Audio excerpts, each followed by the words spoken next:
আল্লাহ পাক রব্বুল আলামিন আমাদেরকে স্বাধীনতা দিয়েছে না। বিড়ি খাওয়ার সময় কি কেন মুখ প্যারালাইসিস হয়েছে দেখছেন? গাঁজা খাওয়ার সময় মুখ বেঁকা হয়ে গেছে। ফেরেশতারা মুখখান ধরে মুসরায় বেহারে দিতে পারতো না? তা দেয় না, খাতি থাক। কত খাবি? কিছুদিন গাজারে তুই খাবি, এরপরে গাজায় তোরে খাবে। কতক্ষণ? কিছুদিন বিড়িরে তুই খাবি, এবারে বিড়িতে তোরে খাবে, মাটিয়ে খাবে, পরাণ খাবে, কলজে খাবে, ফুসফুস খাবে, লাঞ্চ খাবে, হার্ট খাবে, বাল্ব খাবে, রক্ত খাবে। ঠিক? সবাই তো কাউ ঠিক, আবার খাও কে? গাঁজা খাতি মজা লাগে, যত মজা তত সাজা। হারামে তাৎক্ষণিক একটু আরাম আছে, কিন্তু স্থায়ী আরাম নাই। এক গল্প শুনেছিলাম, এক স্কুলের মাস্টার, কি বলে, এক স্কুলের একটা মেয়ে ক্লাস 9-10-এ পড়ে, খুব মেধাবী, কিন্তু নিতান্ত গরিবের মেয়ে। বাপ ভ্যান চালায় কোনো মতে, মেয়েটার পড়ার খরচ দিয়ে 5 স্কলারশিপ, আবার জেএসসিতে স্কলারশিপ, সেই স্কলারশিপের পয়সায় সে পড়ে পড়ে বড় হচ্ছে, পুরো স্কুলের মধ্যে ফার্স্ট। ওর বাপ মেয়ের বিয়ে দেওয়ার জন্য একটা ছেলে খুঁজছে। ওই বাপও ভ্যান চালায়, ছেলেও ভ্যান চালায়, এটা খুঁজে খুঁজে নিয়েছে। মেয়েরে বলতেছে, মা, হাই স্কুল পর্যন্ত স্যাররা তোরে মেধাবী বলে সহযোগিতা করলো, কিন্তু কলেজে গেলি তো তোর মতো মেধাবী কত আসবে, তোরে তো সে জায়গায় কেউ পয়সা দেবে না, আমি সেই সময় খরচও দিতে পারবো না, কাজেই গরিবের কপালে ধন জোটে না, তুই এর কলেজে চিনতে পারিস না, আমি ছেলেরটা পাইছি, বিয়ে বস। বাপে সুন্দর করে বুঝাইছে, মেয়েটা রাজি হয়েছে। আব্বার উপর দিয়ে কি বলবো, আব্বাই যদি জুমাইল মেরি দেয়। তো বিয়ের তারিখ সব ঠিক হয়েছে। তো যাইয়া ওই মেয়েটি, বাপের তো অভাব চরম, মাত্র 5 জন মেহমান আসবে কথা, এই 5 জনের মধ্যে দিয়ে উঠে দেবে। আর মেয়েটি যাইয়া হাই স্কুলে স্যার, হেড স্যারে ডেকে বলছে, স্যার, দপ্তরে যে সব স্যারকে বলছে, স্যার, এই ঘটনা আব্বা করে ফেলাইছে, আমি রাজি হয়ে গেছি। এখন আমি তো সবাইকে দাওয়াত দিতে পারবো না, আমার তো নিতান্ত গরিব আব্বা, শুধু সবার পক্ষ থেকে হেড স্যার যাবেন, আর যদি পারেন আপনারা কিছু সাহায্য আমার আব্বারে করলেন। স্যার সেই সময় ছাত্রছাত্রীকে মধ্যে একটু কয়টা কালেকশন এনে দিয়েছে, স্যাররাও কিছু দিয়েছে। আর হেড স্যার বলছে যে, মা, তোমার যেদিন মেহমান আসবে ওই দিন ভোরবেলা তোমার আব্বারে আমার গাড়ি পাঠাই দিও, আমি 2 কেজি গরুর গোশের টাকা দিয়ে দেবো। 5 জন মেহমান তো, 2 কেজি গরুর গোশ। আর আমারে জাতি কয় না, কয় না স্যার, আপনি না গেলে বিয়েই বসবো না। মোটামুটি স্যারের টাইট দিয়ে দাওয়াতটা স্যাররা ফাইনাল করছে। এখন বিয়ের দিন সকালবেলা কুয়াশার আকাশ, ভোরবেলা ওর আব্বা যাইতেছে স্যারের বাড়ি 500 মানে গরুর গোশের টাকা আনতে। যাওয়ার পথে রাস্তার পর দেখে যে পলিথিনই একটুল্লা গোশ ফেলানি, আর তাজা মানে তক্তকে গোশ, গরম গোশই পলিথিন ভরা। খানিক দাঁড়ায় রয়েছে, এদিক ওদিক কেউরে দেয় না। পরে চিন্তা হলে যে এত কুত্তই মুত্তই খেয়ে যাবে না, তাই নিয়েই যাইয়ে হেড স্যারের বাড়ি যে কই দেখা যাবে স্যার কী কয়, যে স্যারের বাড়ি নিয়ে ফতোয়া চাইছে, স্যার এইভাবে তো পালাম, রাস্তায় কোনো মানুষও দেখলাম না, এটা কীভাবে পালাম? স্যার করে যে, ওই তো তুমি গরিব মানুষ, আল্লাহ তোমার কোনোভাবে পাঠাই দিয়েছে, যাও ওই 2 কেজি নিয়ে রাখতে কাউকে, আর আমি তো টাকা দিচ্ছি এই যে অন্য কাজ করি, হালাল করে দিয়েছে স্যার। কারণ ওই 2 কেজি গোসাই নিয়ে, আর স্যার যে টাকা দিচ্ছে, স্যার আপনি কিন্তু আসবেন, আর সে গোশ রান্না করছে সুন্দর করে। এবার স্যারও খাইতে পারছে, সবাই খাইছে 2 কেজি গোশ। বাড়িতে আরও মেহমান আছে, 1 টুকরা 2 টুকরা রে পাইছে, স্যার 1 টুকরা পাইছে। পরে খাইয়ারা হাত ধরছে না, বারবার হাত চাপতেছে, এত স্বাদ আর এত তেল, মানে মজার শেষ নেই। খেয়ে দিয়ে বিয়ে টিয়ে খেয়ে দিয়ে সব চলে আইছে। পরের দিন স্যার স্কুলে যাইয়া ওই লাইব্রেরিতে বসে গল্প হতেছে যে, জীবনে গোশ তো খাইছি, এইরকম গোশ খাইনি, এই কালকে সালেহার বিয়েতে যে গোশ খাইছি, 1 টুকরা পাইছি, কিন্তু তো পাইলি মনে আমি 2 কেজি খেয়ে দিই, এমন স্বাদের গোশ আর পাইনি। এর মধ্যে ওই স্টাফের মধ্যে হিন্দু মাস্টার একজন, উনি কইতেছে যে, ভগবান যার রুজিতে জানে রাখে সে জায়গা খায়, সালেকে বাড়ি বিয়ে আপনি একাই খাইয়েছেন, আমাকে রুজিতে না খাতি পারলাম না, আমার রুজিতটা তাই আমার হলো না। আমি সকালবেলা 2 কেজি শুয়োরের গোস্ত কিনে একটা পলিথিনের সাইকেলে বাসে আনতেছি, কোন জায়গাতে পড়িয়ে গেল তার ফ্রিজে পালাম না।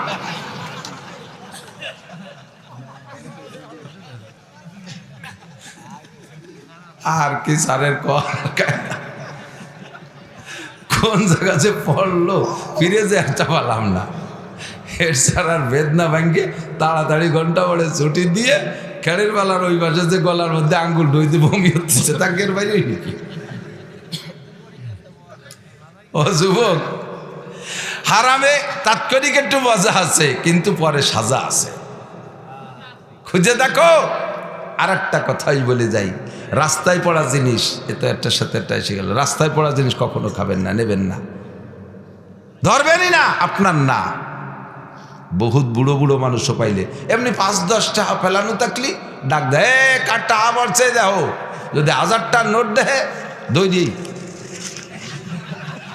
এই কেবল নামাজ ছড়ি বাড়িছে, এদিক ওদিক তাকাইয়ে ধরে পকেটে ঢুয়ানো সারা 1000 টাকায় 10,000 টাকা নিয়ে বার হয়ে যাবে। রোগে খাবে, শোকে খাবে, মামলায় খাবে। ক্ষেতের থেকে আল্লাহ বৃষ্টি দিয়ে পিএস পচাই দিয়ে হইতে আদায় করে নেবে, সাঙ্গে রাখা পিএস পচাই দিয়ে আদায় করে নেবে। কোন জায়গায় 10,000 1000 খাইছে হিসেব করে দেখো, তলে আদ্যে দেখো। মহিলারা বাচ্চা কাচ্চা পোলা পান রাস্তাঘাটে কিছু পায়, বড়ই পায়, আম পায়, যা পায় নিয়ে মার কাছে দেয়, মা নিজেও একটু খায়, ওকে একটু খায়। এই করে এই ছেলে মেয়েগুলো হাত নষ্ট করতেছেন। আজকে সে বড়ই আনবে, আপনি রিসিভ করছেন, কালকে সে আম আনবে, রিসিভ করলেন, পরের দিন আর একজনের কাছে পেঁপে বাড়িয়ে নিয়ে আসবে, রিসিভ করছেন। ও চিন্তা হচ্ছে জানি তোমার মা তো খুশিই থাকে, মাও খায় আমারও দেয়, তাহলে এটাও আর নাই না। পরের দিন যে পরের কাছে নারকেল বাড়ি আনবে, সেটাও খাইছেন, বাস ওর হাত বাড়িয়ে গেছে। এরপরে পরের মুরগি চুরিয়ে নিয়েছে, খাইছেন, হাত বাড়িয়ে গেছে। পরে ছাগলটা চুরিয়ে নিয়েছে, সেটাও খাইছেন বেশি কিনে, ও চোরা শুরু হয়ে গেছে। এরপরে পরের গরু চুরিয়ে নিয়ে এসে ধরা খাইছে। এবার আমের সাথে সালাও যাবে, গুড় সাথে নুড়ুও যাবে, গুষ্টি শুদ্ধ ধরে জেলে ডুয়ে দেবে। একদিন যা খাইছে বাইরেও কোন কোন জায়গায় দিয়ে ঢুকছে। কতক্ষণ ছেলে মেয়ের এই স্বভাব করবেন না। কিছু আনলে এই করতে কানছে সে কেড়ে ফেলা। আমার একটু মাইয়ে 3 বছর 2 বছর হয়েছে বয়স, 3 বছর এখন না, আরে এখন তো 10 বছর হয়েছে। সেই 3 বছরের সময় কথা, এই 3 বছরের মাইয়ে আমার বাড়ির পাশে আমার চাচতো ভাইয়ের কাছে আম রাস্তায় পড়ছে, পাকা একটু আম, ও আমরা কেউ নাই, ও বাড়িতে বেরোয় আম পাইছে, আমটা নিয়ে ওর কাকিরে দিতে গেছে, কাকি এটা আপনাদের কাছে আম।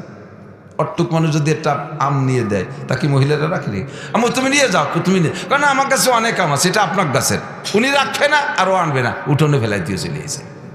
ও জানে যে এটা বাড়ি নিলি পর আম্মু রিসিভ করবে না। লাখ টাকা ফতে ফেলালি পাইলেও ইনশাল্লাহ আমার ছেলে মেয়ে ধরতো না। ট্রেনিং করেন, এটা ট্রেনিং করেন। এইগুলো খাবেন কেন খাবেন বলি না কিসা। আমাকে ফুকরোতে যাওয়ার সময় তারাই ফুকরো পড়াই, সে সময় বিশ্বরোডকে বলেছে এক করে তেল তেলে 2 ট্রেনের পানি ঢেলে দিছে। ভ্যানে উঠছি, ভ্যান আলা ওই 4-5 বছর তো ভাঙ্গাচুরা ছিল, এমন চালাচ্ছে নতুন রাস্তা, আমি একটু আসতে চালা, কতদিন 5টা বছর চালাতে পারি না, একটু চালাতে দেন, কাজা কাফারা আদায় ঋণে চালাবে। আল্লাহ, আমি কই যদি ব্রেক করা লাগে, 3-4 কিলো হাসপাতাল পর্যন্ত কিচ্ছু নেই, একটা মাছিও নাই রাস্তা, ব্রেক করবো কেন? এ বলছি না বলছি ব্রেক করে ফেলেছে, এমন হার্ড ব্রেক দাঁড়াই গেছে। লাইফ দিয়ে নামে পিছনে যে রাস্তার পাশে সৌমারি কি যেন ধরে পকেটে থুয়ে এবার ব্যান্ড ঠেলে চলে না। আমি চালা, আরে হুজুর হবে না, দাঁড়ান আপনারা রাখান, ব্যান্ড ঠিক করে দিচ্ছে না, তোর কানে যাবো চালা। এই মরণে ব্রেক করলে কি হয়েছে? ব্রেক ভাঙ্গে চাকার মধ্যে ঢুয়ে গেছে। এই ব্রেকটা করলি কে? দৌড়ই নামলি, যে দৌড়লি, কি দৌড়লি? কয় না হুজুর, শোনার দরকার নেই। কয় যে 10টা টাকা ফেলানো, চিন্তালাম কেউ না কেউ তো নিবি নেই, এই ছাতা আনতি যে আমার 300 টাকা যাবে আজকে। ঢুকছে 10 টাকা বেড়ে গেছে, সেগুলোই দিয়ে না, পিছনে আজকে দেখেন। জীবনে যত অর্থনৈতিক দণ্ডি আপনার কাছে খুঁজে দেখেন, তলে আজকে দেখেন কোনো না কোনো মাইর আছে আপনার। কেন আমার হালাল টাকা এ জায়গা যাবে, আমার হালাল টাকা ওখানে যাবে না, আমার হালাল টাকা কেউ মার দিতে পারবে না। নিশ্চয় আপনি কোনো জায়গায় 1 টাকা খাইছেন, এই জন্য 100 টাকা চলে গেল। কে 1000 খাইছেন, চলে গেল। এই যে দেশের নেতারা জম্মের খাইছে, এখন খাও। আরো কতজন খাইয়ে যাইয়া পলাই টলাই ঘুরিয়ে গেড়িয়ে আইসো, চিন্তিত বাকি নাই, কোন চাষি বা কম, সিন্দি খাওয়ার জম। সব দলে আছে, কতক্ষণ আছে না নাই? এক দলরে খালি পাইকারি ধরে গালি দিয়ে লাভ নাই, চিনি সবাই। সাবধান, হারাম খাবা, এই উগ্রাণু লাগবে। যে পরিমাণ খাবা, মানুষে এত কটা ভাত খায় পেটের মধ্যে মোড় দিয়ে বমি অলিভারা, তার চেয়ে 3 গুণ বের হয়। কতক্ষণ যা খায় তার চেয়ে বেশি বেরোয় কিনা, তার চেয়ে বেশি বেরোয় যায়। আগে খাওয়া তো সাথে সাথে বেরোয়। এজন্য হালাল হালাল খাবো, হারাম পরিহার করবো। রাজি আছেন তো? কি যেন কইতে কইতে দূরে সরে চলে আসছি। ইত্তাকিল মাহারিমা তাকুন আবাদান নাস। যত হারাম আছে ছেড়ে দাও, তাহলে তুমি সবচাইতে বড় ধনী হতে পারবা। এক একটা মাসআলার দাম 60 বছর নফল নামাজ ও রোজার চাইতে বেশি। মাজলিসু ফিকিন খায়রুম মিন ইবাদাতি 60 সানা। আমাকে আপনাকে আল্লাহ পাক স্বাধীনতা দিয়েছে, দেশে কি দেয় নাই? ওইখানতে চলে আসছি। যে অন্যায় করবা তাৎক্ষণিকভাবে আল্লাহ অ্যারেস্ট করে না, আল্লাহ সুযোগ দেয়। ফামাকিলিল কাফিরিনা আমহিলহুম রুয়াইদা। ছেড়ে দাও, সুযোগ দাও, কত উপরে উঠতে পারে উঠুক। এই স্টেজ থেকে যদি কেউ গড়াইয়া পড়ে, একটু ব্যথা পাবে, তবে মরবে না। কতক্ষণ? স্টেজ থেকে গড়াই পড়লে, বুড়ো মানুষও যদি পড়ে তাহলে ব্যথা পাবে, কিন্তু মরবে না। 200 হাত উপরে নিয়ে যদি ছেড়ে দেয়, মেরে দেয় নিচের দিক, তাহলে মোর থেকে নিচে পর্যন্ত আসা লাগবে। 200 হাত উপরে যদি ছাড়িয়ে দেয়, মেরিয়ে দেয়, আসার দেয়, তাহলে আর্ধেক পথে মরে যাবে, বাহিটুক পড়বে ভাও। যত উপরে উঠানো যায় আষাঢ়ে তত জোর বেশি হয়। ও যুবক, বিড়ি খাও, সিগারেট খাও, গাঁজা খাও, এবা খাও, ফেনসিডিল খাও, হিরোইন খাও, আরো যা যা খাও, ডেলি ডেলি প্রমোশন করতেছ খাওয়ার ভিতরে। আল্লাহ পাক শুরু থেকে তোমারে গলা চিপে ধরে নাই, মুখ ধরে বসে নাই, তোমাকে উঠতে সুযোগ দিয়েছে। দেখি কত উপরে ওঠো। মাঝপথে তওবা করে ফিরে আসো। বাজা বাজা হারাতে হাসতি বাজা। যে জায়গা আছো ওখান থেকে ফিরে আসো বান্দা, তোমার ওইটুকু আমি মাফ করে দেব। যদি তুমি ফিরে না আসো, উঠতে থাকো, আল্লাহ তোমার সুযোগ দিয়েছে, ওঠো, কত উপরে ওঠো। যত উপরে উঠবা আষাঢ়ে তত জোর হবে। এক পর্যায়ে হারাম খাইতে খাইতে তুমি এখন পাগল হয়ে গেছো, মাতাল হয়ে গেছো, চোখ নষ্ট হয়ে গেছে, কিডনি নষ্ট হয়ে গেছে, গাল শুকায় গেছে, হাতে পায়ে মাংস নাই, তুমি মাথায় সবসময় ঘুরে, ঘুম আসে না, ইত্যাদি ইত্যাদি রোগে আক্রান্ত হয়ে গেছো। দুনিয়ার কোনো ডাক্তার আর তোমার চিকিৎসা করতে পারবে না। আল্লাহ পাক বলেন সানাস্তাদরিজুহুম মিন হাইসু লা ইয়ালামুন। কোন দিক দিয়ে যে মারবো তুই টেরও পাবি না, কোন দিক দিয়ে ধরবো তুই টেরও পাবি না। আল্লাহ পাক আমাকে সুযোগ দিয়েছেন, ইমানের ব্যাপারে সুযোগ আছে আমার দিক, ইমানের ব্যাপারে সুযোগ দিয়েছে, আর আমলের ব্যাপারে আল্লাহ পাক আসানিয়ার সহজের মুআমালা করেছেন। ইমানের ব্যাপারে আল্লাহ পাক বলেন লা ইকরাহা ফিদ্দিন। উলামায়ে কেরাম মনে রাখবেন, কথা বলবেন, যে কথা বলতে যে এত কথা বলে ফেলাইছি, হঠাৎ করে শুনবে একদিন আমার মৃত্যু খবর, কেঁদে কেঁদে আসবে সবাই দিতে শুধু কবর। এখন মাঠে ময়দানে আমরা আছি, একসময় আমরা থাকবো না, একসময় আমরা থাকবো না। তবে চেয়ারটা যদি খালি হয়ে যায়, এই চেয়ারে এসে বসবে ভণ্ডরা। ভণ্ডরা যাতে বসতে না পারে, যোগ্য আলেম এই চেয়ারে বসার চেষ্টা করেন, প্রস্তুতি নেন, কাজেই বয়ান শুনবেন এবং শিখবেন। আল্লাহ পাক সকলকে তৌফিক দান করেন, বলেন আমিন। আল্লাহ পাক ইমানের ব্যাপারে আসানির, ইমানের ব্যাপারে সুযোগ দিয়েছেন, ইমানের ব্যাপারে সুযোগ দিয়েছেন, কোনো জবরদস্তি নাই। আর আমলের ব্যাপারে সহজ পথ অবলম্বন করেছেন। দুইটা কথা মনে রাখবেন, ইমানের ব্যাপারে সুযোগ, কোনো জবরদস্তি নাই। মনে চাইলে ইমান আনো, ফামান শাআ ফালইউমিন, কোরআন শরীফের আয়াত, আমার বানানো কথা না। কোনো কাফেররে পিঠে মুসলমান বানানো যাবে না, হিন্দুরে প্রেসার দিয়ে মুসলমান বানানো যাবে না, খ্রিস্টানি খুদ নাসারাদেরকে চাপের মুখে মুসলমান বানানো যাবে না, তাদেরকে দাওয়াত দিতে হবে নরমালে। নবী পাককে আল্লাহ পাক বলেন লাস্তা আলাইহিম বিমুসাইতির, আপনাকে দারোগা বানায় পাঠাই নাই যে দেশের হিন্দুদেরকে পিটাই পিটাই মুসলমান বানাবেন, কাফেরদেরকে পিটাই মুসলমান বানাবেন, আপনারা দারোগা বানায় পাঠাই নাই।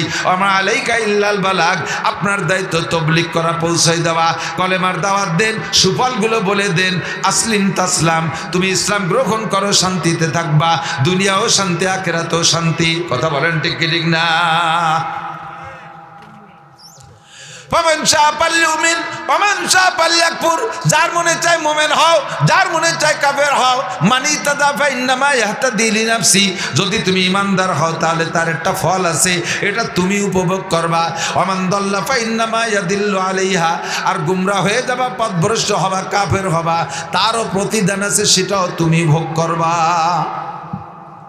অসুস্থ নিয়ে যান, এদিক থেকে আমার দিক থেকে ওনাকে নিয়ে যাচ্ছে। তাহলে ইমানের ব্যাপারে স্বাধীনতা আছে না নাই? আর আমলের ব্যাপারে আপনাকে সহজ পথ অবলম্বন করেছে আল্লাহ তাআলা। কোনো জায়গা আল্লাহ তাআলা কঠিন রাখে নাই। লা ইকাল্লিফুল্লাহু নাফসান ইল্লা উসাহা, শক্তির বাহিরে, আমার দিক, শক্তির বাহিরে কোনো আমল আল্লাহ তাআলা হুকুম করে নাই। 5 ওয়াক্ত নামাজ পড়া সম্ভব না অসম্ভব? বিশাল কঠিন না? যদি বিশাল কঠিন হইতো লক্ষ লক্ষ মানুষ পড়ে কি কতক্ষণ? রমজানের রোজা রাখা সম্ভব না অসম্ভব? সম্ভব। আল্লাহ পাকে রোজার সাথে বলছে ফামান শাহিদা মিনকুমুশ শাহরা ফালইয়াসুম। আমার দেখ, তোমরা যারা রমজান মাস পাইবা ফালইয়াসুম, অবশ্যই রোজা রাখো। আল্লাহর হুকুম। রমজানের রোজা রাখা নফল না ফরজ? নফল না ফরজ? যত কাজ হোক আমি এবারে রমজানের রোজা ছাড়বো না, ইনশাআল্লাহ রমজান পাইলে প্রতিজ্ঞা করা যাবে? কারা কারা নিয়ত করতে পারবো? রমজানের রোজা পাইলে রোজা রাখবই। আগে আমার সাথে এভাবে কন, রোজা রাখবই, রোজা রাখবই ইনশাআল্লাহ রমজান পাইলে, ইনশাআল্লাহ সুস্থ থাকলে, ইনশাআল্লাহ বাড়ি থাকলে। মুসাফিরের জন্য রোজা না, অসুস্থ ব্যক্তির রোজা না। আর রমজান না পালি তো লাই লাগতেছে না। এই ইনশাআল্লাহ তিন জায়গার সাথে বসছেন তো, কথা কি কইছি? ইনশাআল্লাহরে পরে কলাম কেন? রমজান পাই, ইনশাআল্লাহ রমজান পাইলে, যদি রমজান না পাই তাহলে তো রাখা লাগলো না। ইনশাআল্লাহ সুস্থ থাকলে, লাইসা আলাল মারিজে হারাজ, রুগীর জন্য কোনো সমস্যা নাই।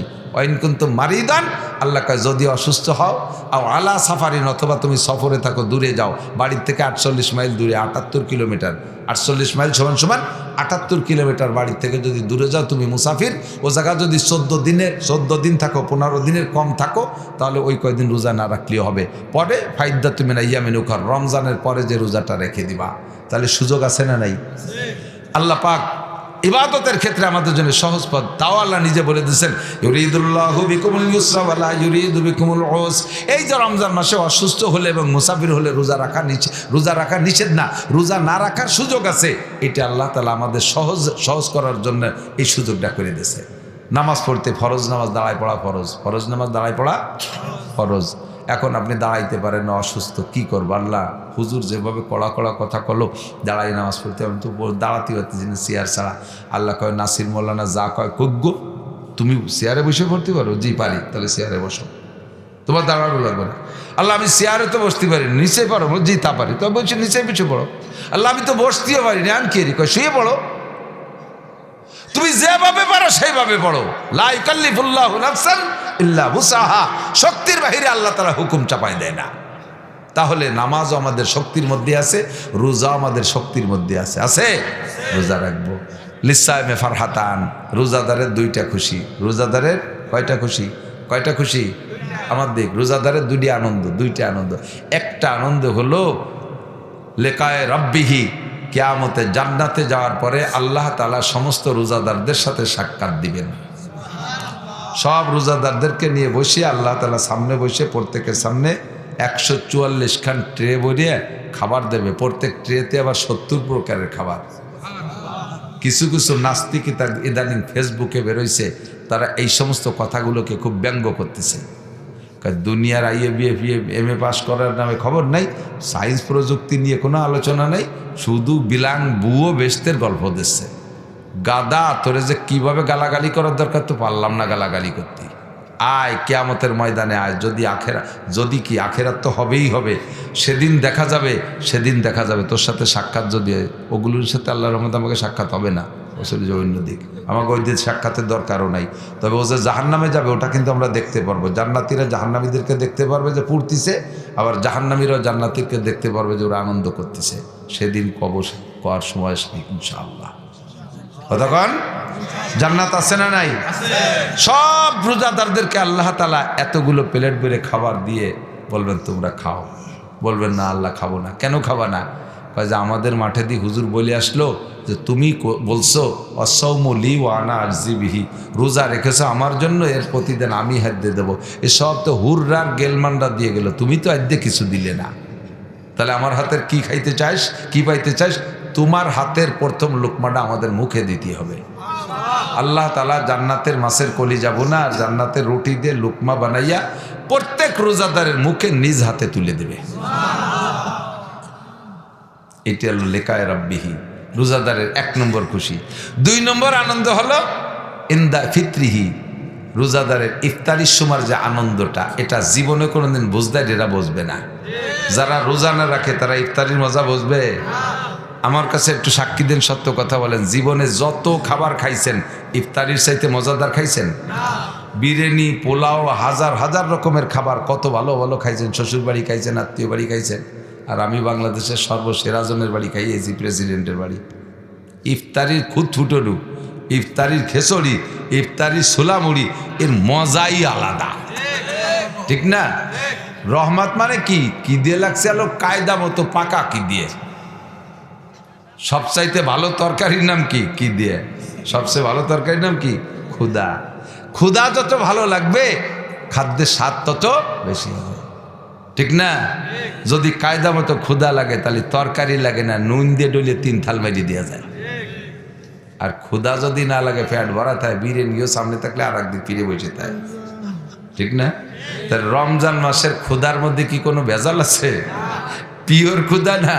আর যদি জ্যৈষ্ঠী মাসে রোজা হয় 16-17 ঘন্টা, কে চা সন্ধ্যের আগে যদি 20 মাইল সাইকেল চালানো যায়, করার মধ্যে আরো ফাইন।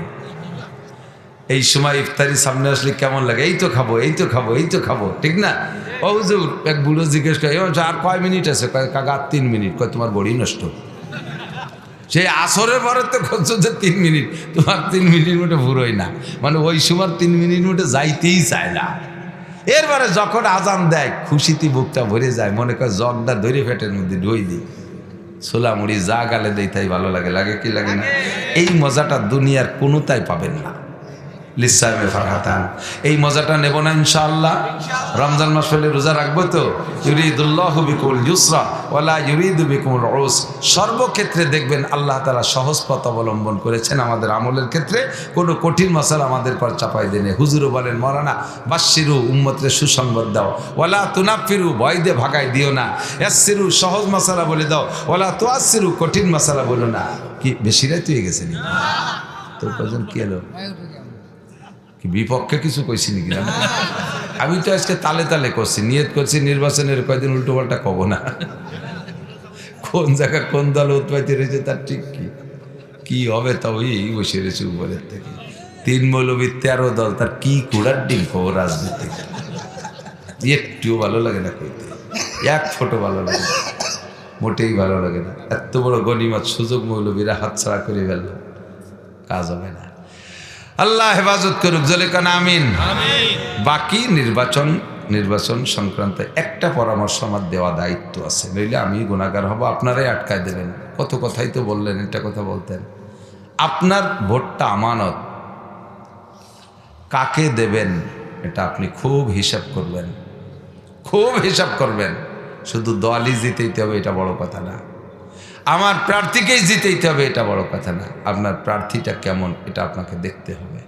এটা দেখে শুনে আমানতের সাথে সদ্ব্যবহার করবেন, নইলে ধরা পড়ে যাবেন। আল্লাহ তাআলা তৌফিক দান করে, বলেন আমিন। এটা মাদ্রাসা কো? মাদ্রাসা কো আছে? ছাত্রছাত্র আছে ইনশাল্লাহ? আছে না? ও মহিলা মাদ্রাসা ইনশাল্লাহ আছে না? ছাত্র আছে? ছাত্রী মহিলা মাদ্রাসা। হ্যাঁ, মা বোনদের শিক্ষার জন্য এমার্জেন্সি। এই যে আমরা যে পুরুষরা কথা বললাম, সুরো কিরাত গলত হইলে নামাজ বাতিল, বলছি না? কিরাত আমরা ইমামের পিছনে নামাজ পড়লে আমাদের মুসল্লিদের কিরাত পড়া লাগে না, তাহলে কিরাত গলতের জন্য যে নামাজ বাতিল হচ্ছিল সেই বিপদেতে আমরা বেঁচে গেছি। কিন্তু মহিলাদের মসজিদে জামাতে নামাজ পড়া জায়েজ নাই, নিষেধ। তারা যার যার পড়বে। এখন যার যার পড়তে গেলে তো কিরাত ভুল পড়লে নামাজ বাতিল। তো এই কিরাত শুদ্ধ হবে কিভাবে? গ্রামের যে আগে মসজিদ মক্তব ছিল, হুজুর 60-70 জন ছেলে মেয়ে আইসে, 1 ঘন্টার মধ্যে হুজুর এগে পড়াবে। কি গুড়ার ডিম পড়াবে কোন দি? হুজুর ওই বসে চিনতে পড়ে গেছে, আল্লাহ টাকা বেতন 4000, মুষ্টি চাল 3 কেজি, দি কি হবে না? এই চিনতে হতে জিমেতে ঘন্টার টাকা কেটে গেছে, ছুটি।